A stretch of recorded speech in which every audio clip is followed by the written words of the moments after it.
Welcome dear students. Discovery Classes में HR sir आप लोगों का फिर से हार्दिक अभिनंदन करते हैं, वेलकम करते हैं और स्वागत करते हैं।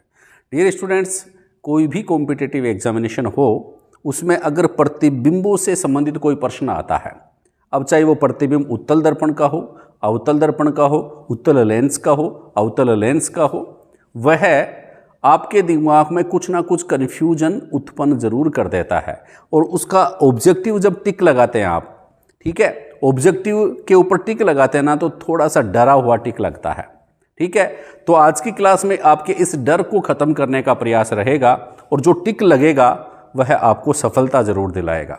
ठीक है, तो क्लास को ध्यान से देखेंगे, कॉपी पेन लेकर के बैठेंगे, नोट्स बनाने वाली क्लास है, ध्यान से देखेंगे तब यह क्लास समझ में आएगी। साइंस है, आसानी से दिमाग में नहीं जाएगी।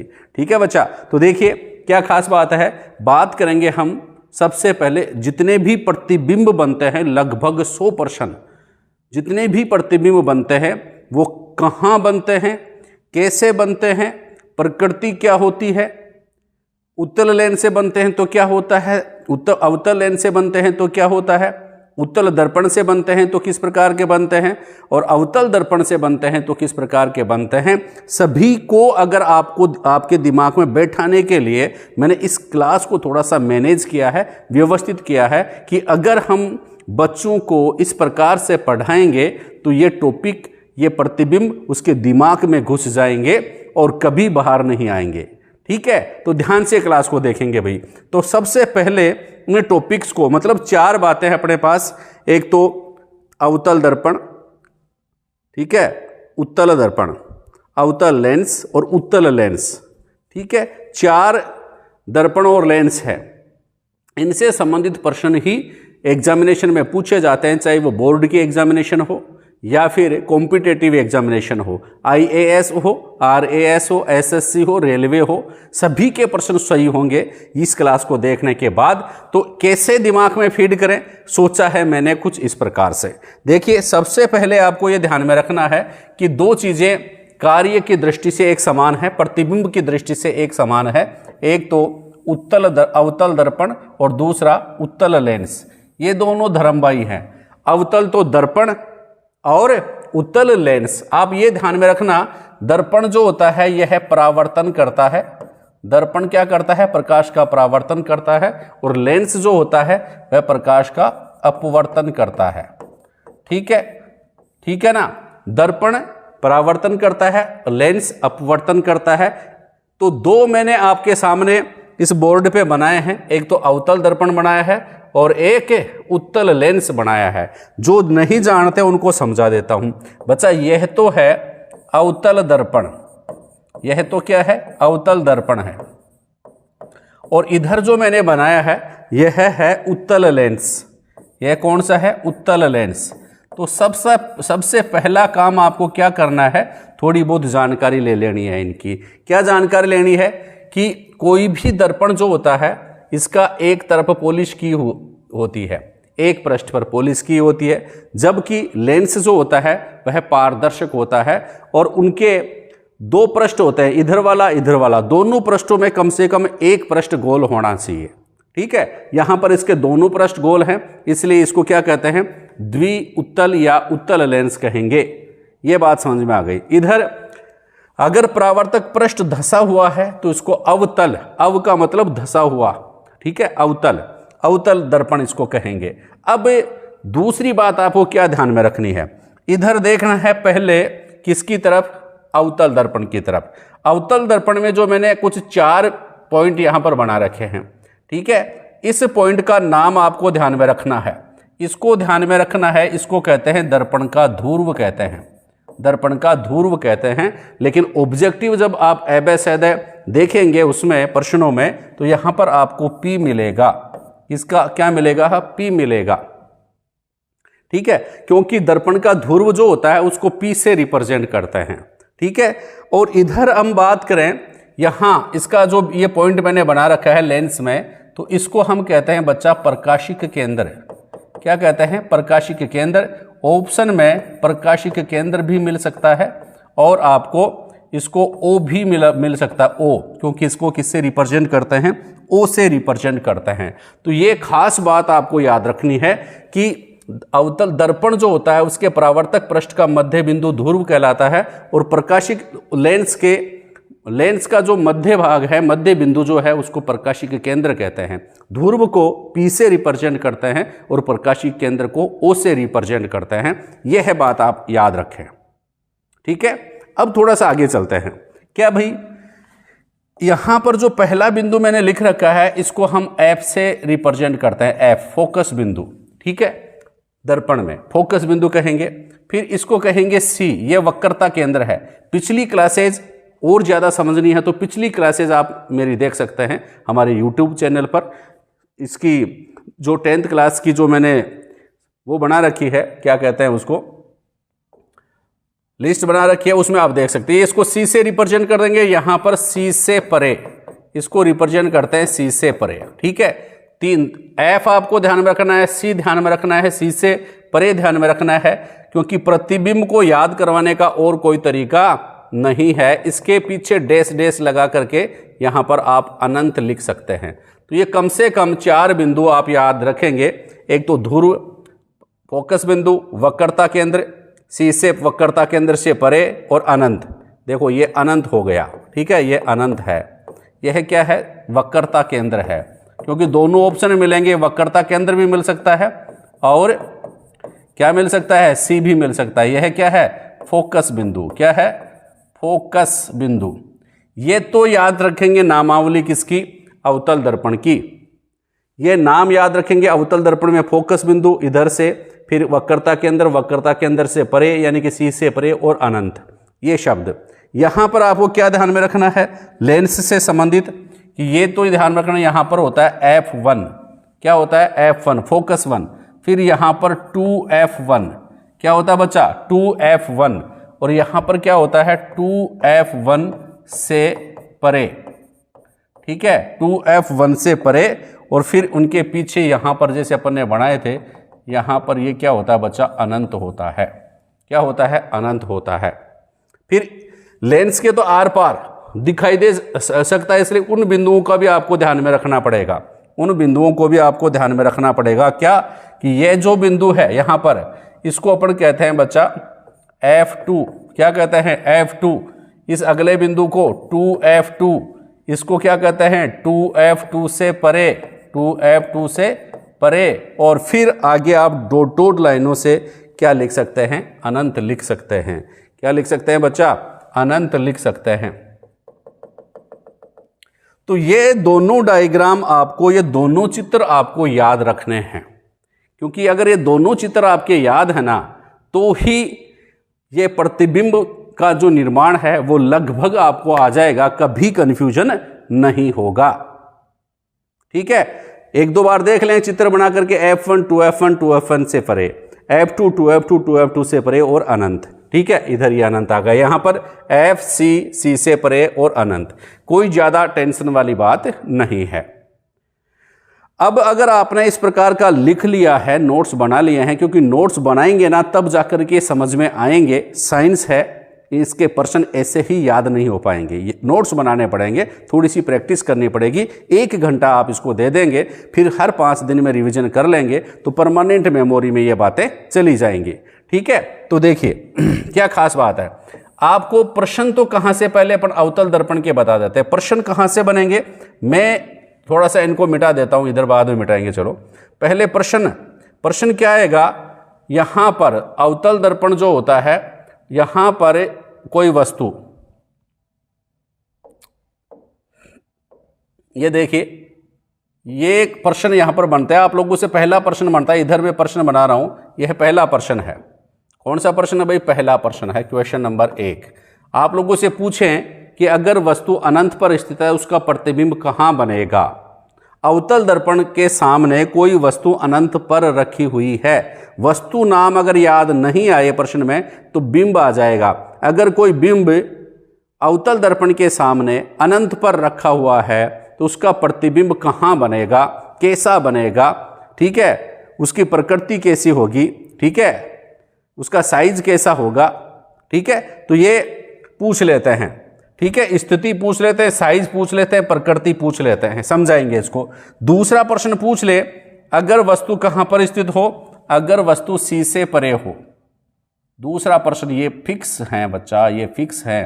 दूसरा प्रश्न पूछ लिया कि अगर वस्तु कहां पर स्थित हो, सी से परे स्थित हो। तीसरा प्रश्न कहां पर, अगर वस्तु सी पर हो, अगर वस्तु सी पर हो, अगर वस्तु सी व एफ के बीच हो, यह भी ध्यान में रखना। अगर वस्तु सी व एफ के बीच हो तो प्रतिबिंब कहां पर बनेगा, और अगर वस्तु एफ पर हो तो प्रतिबिंब कहां पर बनेगा, और अगर वस्तु एफ व पी के बीच में हो तो प्रतिबिंब कहां पर बनेगा। यह है लगभग 6 प्रश्न अवतल दर्पण से पूछे जाते हैं और 6 ही प्रश्न उत्तल लेंस से संबंधित पूछे जाते हैं। तो अवतल दर्पण से संबंधित 6 प्रश्न कौन से हो गए? Question number 1, question number 2, question number 3 और क्वेश्चन नंबर 4, क्वेश्चन नंबर 5 और क्वेश्चन नंबर 6। क्या क्या हो गए भाई? प्रश्न 6 प्रकार से पूछा जा सकता है। 6 प्रश्न अवतल दर्पण से संबंधित पूछे जा सकते हैं। बिंब, अगर बिंब यहां स्थित हो, अनंत पर स्थित हो, पहला ये पूछ लेंगे तो प्रतिबिंब कहां पर बनेगा। सी से परे स्थित हो तो प्रतिबिंब कहां पर बनेगा। सी पर है तो प्रतिबिंब कहां पर बनेगा। सी व एफ के बीच है तो प्रतिबिंब कहां पर बनेगा। एफ पर है तो प्रतिबिंब कहां पर बनेगा। और एफ व पी के बीच ध्रुव यानी कि फोकस बिंदु व दर्पण के ध्रुव के बीच में है तो प्रतिबिंब कहां पर बनेगा। तो आप ध्यान में रखेंगे भाई। कैसे? अब मैं आपको बता देता हूं, यहां पर इसके आंसर लिख देता हूं। इनको मैं मिटा देता हूं, नीचे आपने लिख लिए होंगे, नीचे वाला पोर्शन थोड़ा सा मैं मिटा देता हूं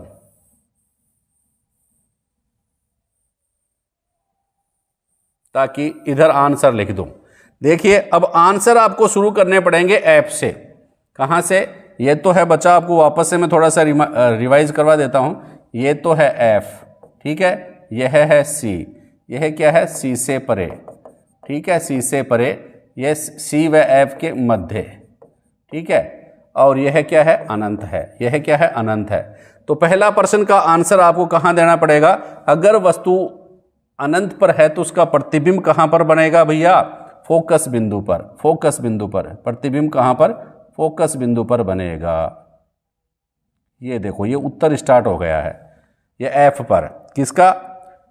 अगर वस्तु अनंत पर है, ये पहले प्रश्न का आंसर है, तो इसका बिंदु किस पे बनेगा भाई? एफ पर बनेगा। पहले मैं आंसर लिख देता हूं। दूसरे का आंसर यहां पर,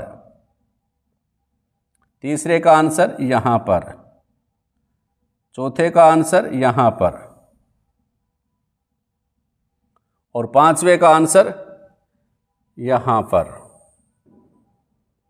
और छठे का आंसर यहां पर।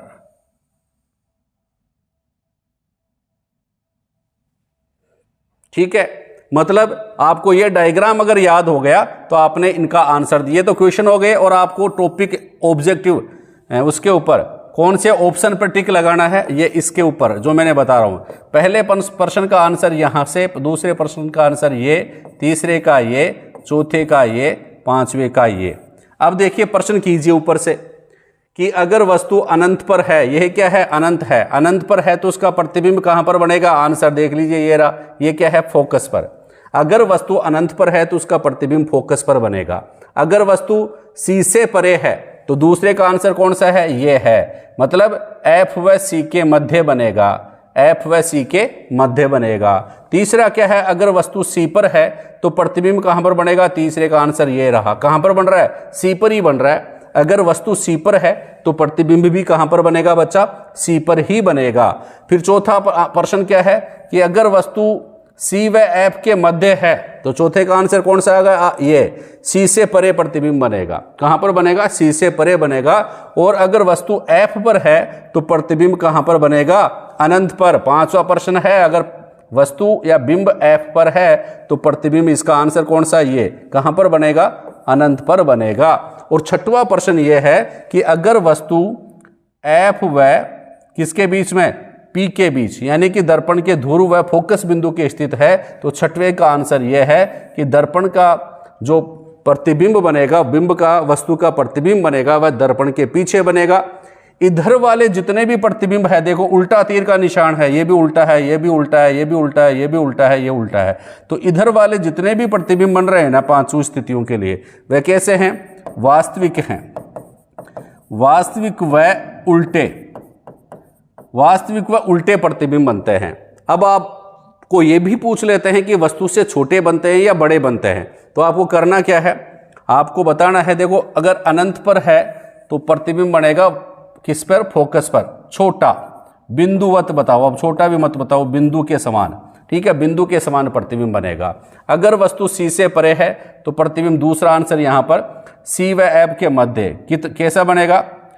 छोटा बनेगा, वस्तु से छोटा है। और अगर वस्तु सी पर है तो प्रतिबिंब कहां पर बनेगा? सी पर बनेगा, कैसा बनेगा? बराबर बनेगा। और अगर वस्तु सी व एफ के मध्य है तो प्रतिबिंब कहां पर बनेगा? सी से परे लेकिन वस्तु से बड़ा बनेगा। और अगर वस्तु एफ पर है तो प्रतिबिंब कहां पर बनेगा? अनंत पर। प्रतिबिंब कहां पर? अनंत पर। और कैसा बनेगा? बहुत अत्यधिक विवर्धित, अनंत पर बहुत बड़ा बनता है, अनंत पर अत्यधिक विवर्धित, बहुत बड़ा, ठीक है। सॉरी भाई, अत्यधिक बड़ा बनेगा।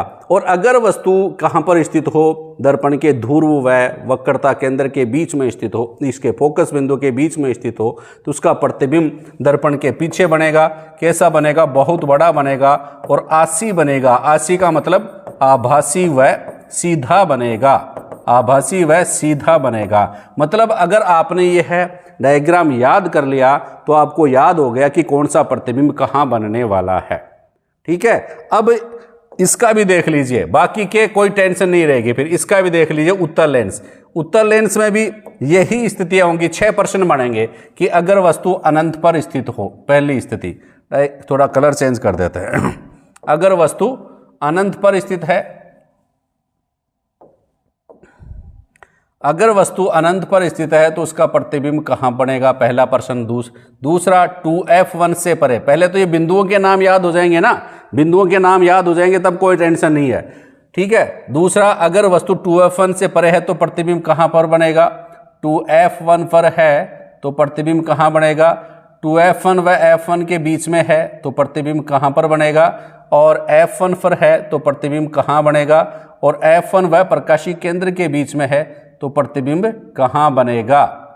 यह है 6% बनते हैं, 6%। पहला, अगर वस्तु अनंत पर है, अगर वस्तु अनंत पर है तो प्रतिबिंब कहां बनेगा? यह पहला प्रश्न हो गया। दूसरा, अगर वस्तु 2f1 पर है, 2f1 से परे है, 2f1 से परे है तो प्रतिबिंब कहां बनेगा? यह पूछा जा सकता है। अगर वस्तु 2f1 पर है तो प्रतिबिंब कहां बनेगा? यह पूछा जा सकता है। अगर वस्तु 2f1 व f1 के बीच स्थित है तो यह प्रतिबिंब कहां पर बनेगा? यह चौथा प्रश्न पूछा जा सकता है। और अगर वस्तु f1 पर है तो प्रतिबिंब कहां पर बनेगा? यह पांचवा प्रश्न पूछा जा सकता है। और अगर वस्तु f1 व प्रकाशीय केंद्र के बीच में स्थित है तो प्रतिबिंब कहां बनेगा? यह छठा प्रश्न पूछा जा सकता है। तो लगभग 6-12 प्रश्न हो गए। कहां बनेगा? ऐसे ही कैसे बनेगा? बड़ा बनेगा, छोटा बनेगा, और इससे प्रश्न बन रहे हैं। मतलब प्रत्येक स्थिति के 3 ऑप्शन हैं, प्रत्येक से 3% बनते हैं। मतलब एक स्थिति के 18% बनते हैं, ठीक है। एक के 3 तो 6 की स्थिति के 18 36% हो गए, ठीक है। 36% तो नॉर्मली बनते ही बनते हैं, ठीक है। फिर बाकी के और बनते हैं। तो ये ध्यान में रखेंगे कि प्रश्न 6 बन गए, उत्तल लेंस से संबंधित और अवतल लेंस से संबंधित 6 बन गए। इनका आंसर आपको कैसे देना है, इधर ध्यान देखना है भैया। इनका आंसर देखना आपको, इसको मैं मिटा देता हूं, प्रकाशीय केंद्र उत्तल लेंस को, क्योंकि इसका आंसर यहां स्टार्ट होगा। कहां से? आंसर को थोड़ा सा अलग कलर में ले लेते हैं, यहां से। अगर वस्तु अनंत पर है तो उसका प्रतिबिंब 2f, यहां से आप स्टार्ट करो, छोटा, ठीक है। फिर 2f2 व 2f2 के बीच, यह दूसरे का आंसर हो जाएगा। फिर तीसरे का आंसर कहां पर? f2 पर, 2f2 पर, थोड़ा सा बराबर सा ही है, ठीक है। और फिर 2f2 से परे, 2f2 से परे, और फिर अनंत पर बहुत बड़ा प्रतिबिंब बनता है। तो ये 5 प्रश्नों के उत्तर हो गए हैं भैया, ठीक है। पहले प्रश्न का आंसर ये, दूसरे प्रश्न का आंसर ये, तीसरे प्रश्न का आंसर ये, चौथे प्रश्न का आंसर ये और पांचवें प्रश्न का आंसर ये। मतलब 6 में से 5 प्रश्न के आंसर आपको देखते याद हो गए ये बिंदु याद होने के बाद। ठीक है, आप लोगों से पूछ ले, पहला प्रश्न मैं पूछ रहा हूं, ये तो इधर है क्वेश्चन है और ये इधर हो गए आंसर। मैं आपसे पूछूं, आंसर देख देख के बता देना भाई कि अगर वस्तु अनंत पर है, अगर वस्तु अनंत पर है, पहला प्रश्न पूछ रहा हूं, अगर वस्तु अनंत पर है तो प्रतिबिंब कहां बनेगा? तो आपको दे बताना है F2 पर बनेगा। पहले प्रश्न का आंसर ये है, इधर लिख रखा मैंने। दूसरा प्रश्न पूछ लें, अगर वस्तु 2F1 से परे है तो प्रतिबिंब कहां बनेगा? दूसरे का आंसर ये है वही 2, तो ये है दूसरे का आंसर। कहां बन रहा है? यहां पर बन रहा है, मतलब F2 व 2F2 के बीच बनेगा, F2 व 2F2 के बीच बनेगा। तीसरा प्रश्न क्या है? अगर वस्तु 2F1 पर है तो प्रतिबिंब कैसा बनेगा? अगर वस्तु 2F1 पर है तो प्रतिबिंब बनेगा 2F2 पर। ये तीसरे प्रश्न का आंसर है। तो प्रतिबिंब कहां पर बन रहा है? 2F2 पर बन रहा है। फिर चौथा प्रश्न है, अगर वस्तु 2F1 व F1 के बीच स्थित है तो प्रतिबिंब कहां पर बन रहा है? तो आप बताएंगे यह है चौथे प्रश्न का आंसर। कहां बन रहा है? 2F2 से परे बन रहा है। कहां बन रहा है? 2F2 से परे बन रहा है। और अगर वस्तु F1 पर है, पांचवा प्रश्न है, अगर वस्तु F1 पर है तो प्रतिबिंब कहां पर बनेगा? प्रतिबिंब बनेगा बच्चा अनंत पर बनेगा। कहां पर बनेगा? अनंत पर बनेगा। अब आप लोगों से पूछ रहे पहली संभावना कहां बनेगा, मतलब स्थिति तो आपको क्लियर हो गई। फिर आप लोगों से पूछे कैसा बनेगा, छोटा बनेगा या फिर बड़ा बनेगा? अगर वस्तु अनंत पर है तो यहां पर देखो ये छोटा, बिल्कुल छोटा, बिंदुवत, ये ध्यान में रखिए, बिंदु के समान। फिर ध्यान रखेंगे छोटा, फिर ध्यान रखेंगे बराबर, फिर ध्यान रखेंगे वस्तु से थोड़ा बड़ा वस्तु से, फिर अनंत पर बहुत बड़ा, अत्यधिक विवर्धित, अनंत पर अत्यधिक विवर्धित, ठीक है, अत्यधिक विवर्धित मतलब बहुत बड़ा। ठीक है, और ये कैसे हैं? वास्तविक हैं, क्योंकि किरणें वास्तव में मिलती हैं। तो इधर भी ये 5 स्थितियों के लिए वायु प्रतिबिंब बनता है, 5 स्थितियों के लिए वायु प्रतिबिंब बनता है। ठीक है, लेकिन अगर जो प्रतिबिंब कहां पर स्थित हो वस्तु कि F1 व प्रकाशिक केंद्र के बीच में स्थित हो, F1 व प्रकाशिक केंद्र के बीच में अगर वस्तु स्थित है तो उसका प्रतिबिंब कहां पर बनेगा बच्चा? बिंब की ओर ही बनेगा, बहुत बड़ा बनेगा और आभासी बनेगा। बिंब की ओर ही कैसा बनेगा? बिंब की ओर, बिंब की ओर बनेगा, इधर ही वो प्रतिबिंब बन जाएगा। छठवां आंसर यहीं लिख दो, ये इधर आभासी व सीधा, ये छठवां आंसर हो जाएगा। कैसा? छठवां आंसर। आप लोगों से पूछ ले भैया ये छठवां इंपॉर्टेंट है। अगर वस्तु कहां पर स्थित हो? अगर वस्तु F1 व प्रकाशिक केंद्र के बीच में स्थित हो, ये छठवां प्रश्न है, यहां पर स्थित हो तो प्रतिबिंब बिंब की ओर ही बनता है। और कैसा बनता है? बहुत बड़ा बनता है। वास्तविक व उल्टा बनता है क्या? बहुत बड़ा? और नहीं, कैसा बनता है? आभासी व सीधा बनता है। कैसा बनता है बच्चा? आभासी व सीधा बनता है। इस डायग्राम को आप समझेंगे, बार बार फिर लिखेंगे, तो मैं ये कह रहा हूं कि आपके दिमाग में एकदम सटीकता से ये बैठ जाएगा, फिट हो जाएगा। अब इनको अपन सारणी से और समझ लेते हैं। देखिए, टेबल से और समझ लेते हैं। ये अवतल दर्पण द्वारा बने प्रतिबिंब की स्थिति के लिए मैंने एक टेबल बनाई है। ठीक है, मैंने कहा था कि कितनी स्थितियां हैं? 6 प्रश्न बनते हैं। पहला, अगर वस्तु अनंत पर हो। दूसरा, अगर वस्तु C से परे हो। तीसरा, अगर वस्तु C पर हो। चौथा, अगर वस्तु C व F के बीच हो। पांचवा, अगर वस्तु F पर हो। और छठवां थोड़ा सा भूल जाइए, वह क्या आता है? F व P के बीच, यानी कि फोकस बिंदु व दर्पण के ध्रुव के बीच में हो तो प्रतिबिंब कैसा बनेगा। अब इसको प्रतिबिंब की स्थिति आप कैलकुलेट करने के लिए देखो, लास्ट वाला छठवां तो भूल जाइए। ठीक है, अब इसको उल्टा लिख दीजिए। कैसे? 5वां नंबर पहले नंबर पे, ये 5वां पहले नंबर पे लिख दिया F पर। ठीक है, छठवां, चौथा दूसरे नंबर पर, तीसरा तीसरे नंबर पर, ऐसे आप लिखते जाए तो इसका प्रतिबिंब की स्थिति आ जाएगी। जैसे अगर वस्तु अनंत पर है तो उसका प्रतिबिंब 5वें नंबर पे बनेगा, यानी कि फोकस पर बनेगा। अगर वस्तु C से परे है तो ये दूसरा है, तो उसका प्रश्न क्या होगा, चौथा हो जाएगा आंसर। तो प्रतिबिंब कहां पर बनेगा, सी व एफ के बीच बनेगा। अगर वस्तु सी पर है तो प्रतिबिंब भी कहां पर बन जाएगा, सी पर बन जाएगा, ठीक है। और अगर वस्तु सी व एफ के बीच है तो प्रतिबिंब कहां पर बन जाएगा, ये आ जाएगा इसका आंसर सी के परे, ठीक है। मतलब नीचे से ऊपर की तरफ ये स्थिति लिख दो, पहले ये यहां पर लिख दी एफ पर, फिर ये यहाँ सी व एफ यहाँ लिख दिया, फिर सी यहाँ पर लिख दिया, फिर ये यहाँ पर लिख दिया और ये यहाँ पर लिख दिया। याद करने का सिंपल सा तरीका है, ठीक है। और साइज क्या है, बिंदु से स्टार्ट करें कि पहली स्थिति में अनंत पर है तो बिंदु सदर से बनेगा, सी से परे है तो छोटा बनेगा, सी पर है तो बराबर बनेगा, सी व एफ के बीच है तो बड़ा बनेगा वस्तु से थोड़ा सा, एफ पर है तो प्रतिबिंब अनंत पर बनेगा और अनंत पर बहुत बड़ा बनता है, सूर्य अनंत पर है बहुत बड़ा है, और एफ व पी के बीच है तो यहां पर बिंब की ओर प्रतिबिंब बनता है और बहुत बड़ा होता है, ठीक है। बाकी की प्रकृति क्या होती है, पहली 5 स्थितियों में वाव, वास्तविक व उल्टा, वास्तविक व उल्टा, वास्तविक व उल्टा, वास्तविक व उल्टा, और लास्ट वाली स्थिति में आसी, वाव आसी, आभासी व सीधा, आभासी व सीधा। इसी प्रकार आप इसकी सारणी देख सकते हैं, कौन सी, ये उत्तल दर्पण द्वारा, उत्तल लेंस के द्वारा बने प्रतिबिंब की स्थिति है उत्तल दर्पण द्वारा। देखो कौन सी है भैया, 6 स्थितियां वही हैं, कौन कौन सी, अगर वस्तु अनंत पर स्थित हो, अगर वस्तु 2f1 से परे स्थित हो, अगर वस्तु 2f1 पर हो, अगर वस्तु 2f1 व f1 के बीच हो, अगर वस्तु f1 पर हो, और अगर वस्तु f1 व o के बीच हो तो प्रतिबिंब कहाँ बनने वाला है। तो इसका मतलब क्या है, मैंने कहा था कि प्रथम 5 स्थितियों को उल्टा लिख दो वापस, प्रथम 5 स्थितियों को क्या लिख दो, उल्टा लिख दो, प्रतिबिंब की स्थिति आ जाएगी। मतलब ये f1 नंबर 1 पर ले जाओ, ले गए, f1 को कहाँ पर ले गए, नंबर 1 पर ले गए भैया, f1 नंबर 1 पे आ गया, अनंत पर है तो प्रतिबिंब f1 पर बनेगा। फिर 2f1 व f1 के बीच, 2f1 व f1 को यहाँ ले गए, 2f1 को यहाँ ले गए, फिर 2f1 से परे को यहाँ ले आए और अनंत को ले आए, यहाँ पर ले आए, तो एकदम क्लियर आपको दिमाग में आ जाएगी। लिख लिया, मतलब अगर अनंत पर है तो प्रतिबिंब ए पर बनेगा, 2f1 से परे है तो 2f1 व f1 के बीच बनेगा, 2f1 पर है तो 2f1 पर बनेगा, 2f1 व f1 के बीच है तो 2f1 से परे बनेगा, और f1 पर है तो अनंत पर बनेगा।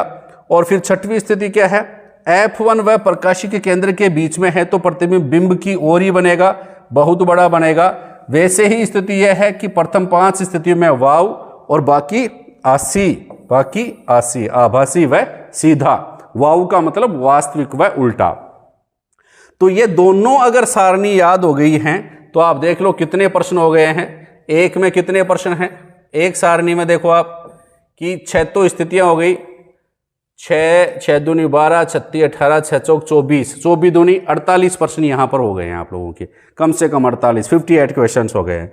अब उत्तल दर्पण द्वारा अगर आप लोगों से प्रश्न पूछे उत्तल दर्पण और अवतल लेंस द्वारा, तो दोनों की 2 स्थितियों के लिए आते हैं। अगर वस्तु अनंत पर स्थित होती है, अगर वस्तु कहाँ पर स्थित होती है, अनंत पर स्थित होती है, तो उत्तल दर्पण हो या अवतल लेंस हो, ये दोनों कार्य में थोड़े से समान हैं। उत्तल दर्पण हो या अवतल लेंस हो, दोनों के 2 स्थितियों के लिए प्रश्न बनते हैं। अगर वस्तु अनंत पर है, अगर बिंब अनंत पर है तो उसका प्रतिबिंब कहाँ पर बनेगा, फोकस पर। यह सभी के लिए लागू है, सारे दर्पणों के लिए, सारे लेंसों के लिए। अगर अनंत पर है तो प्रतिबिंब फोकस पर जरूर बनता है, ठीक है। कैसा होता है, इनसे छोटे प्रतिबिंब ही बनते हैं, ये भी ध्यान में रखना कि उत्तल दर्पण और अवतल लेंस से हमेशा बिंब से छोटे प्रतिबिंब बनते हैं, ठीक है। और अनंत पर है तो फोकस बिंदु पर तो प्रतिबिंब बहुत छोटा, यानी कि बिंदु समान। यहां अगर बिंदु सदर से लिख दें तो बहुत अच्छा रहेगा, बिंदु सदर से बनता है, ठीक है। और कैसा बनता है, दोनों से आभासी व सीधा प्रतिबिंब बनता है, आभासी व सीधा, ठीक है। अगर वस्तु अनंत व ध्रुव के बीच कहीं पर भी स्थित हो तो इसका मतलब प्रतिबिंब बनेगा अवतल दर्पण में तो ध्रुव व फोकस बिंदु के बीच, दर्पण के पीछे बनता है, दर्पण के पीछे छोटा बनेगा, और आभासी व सीधा बनेगा, आभासी व सीधा। याद कर लो इस बात को, सेम वही बात इधर है, कोई ज्यादा अंतर नहीं है। देखो अनंत पर है तो प्रतिबिंब F1 पर, फोकस पर बनेगा, F1 पर बनेगा, ठीक है। और अगर साइज क्या होगी, बिंदुवत होगी, आभासी व सीधा प्रतिबिंब सेम वही है। ठीक है, किसमें, उत्तल दर्पण और अवतल लेंस में लगभग समान। अंतर क्या है, अगर यहां पर अनंत है और यह प्रकाशिक के केंद्र है, यहां अनंत था और यहां पर ध्रुव था, तो प्रतिबिंब कहां पर बन रहा है, F1 व फोकस बिंदु व प्रकाशिक केंद्र के बीच। यहां क्या बन रहा था, फोकस बिंदु व ध्रुव के बीच। ठीक है, वही बात है, कैसा, छोटा और आभासी व सीधा, इधर भी आभासी व सीधा, इधर भी आभासी व सीधा। मतलब दो दर्पण हो गए यहां पर, दो, एक तो अवतल लेंस और उत्तल दर्पण। अवतल लेंस और उत्तल दर्पण दो हैं, दोनों के द्वारा समान प्रतिबिंब बन रहे हैं। कौन से, एक तो आसी, हमेशा आसी प्रतिबिंब बनता है। आसी का मतलब आभासी व सीधा प्रतिबिंब बनता है। ठीक है, और दूसरी खास बात, वस्तु से छोटा प्रतिबिंब बनेगा। यह भी बात ध्यान में रखेंगे, आभासी व सीधा बनेगा, वस्तु से छोटा बनेगा। और अगर अनंत पर है तो फोकस पर बनेगा, और अगर फोकस व दर्पण के ध्रुव या फिर फोकस व प्रकाशिक केंद्र के बीच अगर बनेगा, कब, जब अनंत व प्रकाशिक केंद्र के बीच में कोई वस्तु स्थित हो। अनंत व ध्रुव के बीच या अनंत व प्रकाशिक केंद्र के बीच में अगर वस्तु स्थित हो तो इन दोनों के बीच में ही प्रतिबिंब बनने वाला है। आभासी व सीधा दर्पण के पीछे बनने वाला है, दर्पण के पीछे बनने वाला है। ठीक है बच्चा, तो ये थी कुछ खास बातें किससे संबंधित, प्रतिबिंबों से संबंधित। बार बार देखेंगे इस क्लास को तो समझ में जरूर आएगा, दिमाग में फीड हो जाएगा और आप कभी नहीं भूल पाएंगे। पढ़ते रहें, आगे बढ़ते रहें। थैंक यू, धन्यवाद।